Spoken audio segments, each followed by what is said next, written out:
Oke, halo semuanya dan selamat datang kembali di Tanya Seputar Hukum. Untuk kali ini saya akan menjelaskan apakah boleh di sidang itu hanya membawa satu saksi. Jadi saksinya hanya satu itu apakah boleh dan apakah berkenan dan apakah sidang akan ditunda dan lain sebagainya. Oke, jadi untuk perkara pidana sudah jelas ya, ada kata-kata yang menyebutkan bahwa satu saksi itu bukan saksi ya kalau di perkara pidana, atau bahasa latinnya ulus testis nullus testis ya.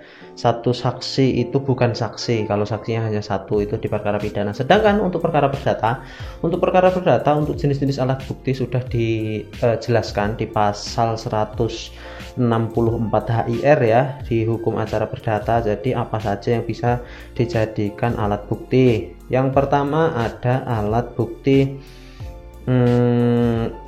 tertulis atau alat bukti surat. Dan alat bukti surat itu ada klasifikasinya, ada alat bukti surat di bawah tangan, ada alat bukti surat akta otentik dan lain sebagainya.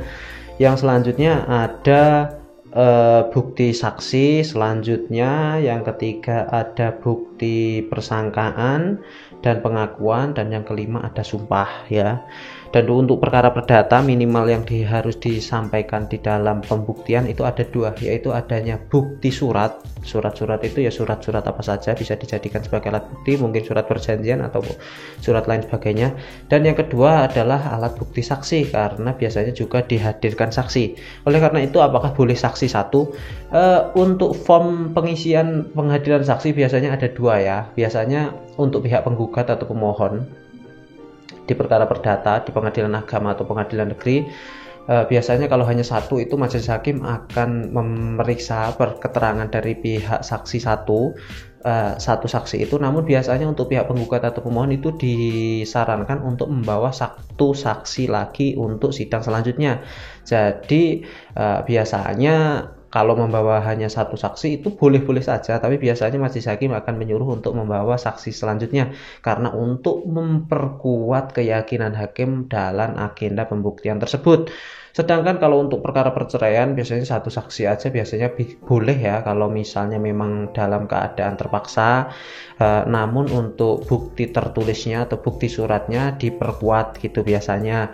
Kalau untuk pihak tergugat atau termohon biasanya satu saksi biasanya boleh, karena posisinya tergugat atau termohon, dan apalagi kedua belah pihak sudah sepakat untuk bercerai itu biasanya hanya satu saksi boleh, karena kemungkinan besar putusannya juga akan dikabulkan kalau misalnya kedua pihak sudah sepakat untuk bercerai seperti itu. Dan bagaimana jika hanya membawa satu saksi? Kalau jika hanya membawa satu saksi biasanya ya akan ditunda. Kalau nggak ditunda ya akan dimintai keterangan satu saksi tersebut, dan minggu depan disuruh untuk membawa saksi lagi ketika posisi Anda sebagai pihak penggugat atau pemohon, seperti itu. Kalau untuk posisi pihak tergugat ya satu saksi aja bisa lah, dan bukti-bukti suratnya. Oleh karena itu berapa sih yang harus disiapkan untuk alat buktinya? Alat buktinya ya harus ada dua, yaitu alat bukti surat dan alat bukti saksi, seperti itu. Alat bukti sumpah juga bisa, tetapi kalau untuk perkara pidana saksi satu itu tidak boleh, karena ada asas yang menyatakan satu saksi itu bukan saksi di perkara pidana, seperti itu. Jadi saya sarankan ketika memang tidak terpaksa, lebih baik Anda harus menggunakan saksi lebih dari satu, dua misalnya.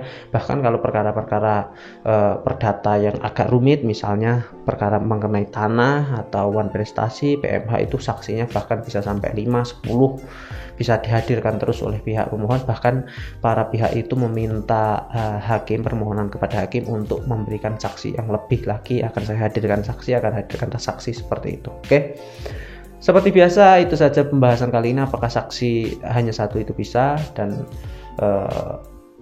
terima kasih, semoga bermanfaat. Assalamualaikum warahmatullahi wabarakatuh.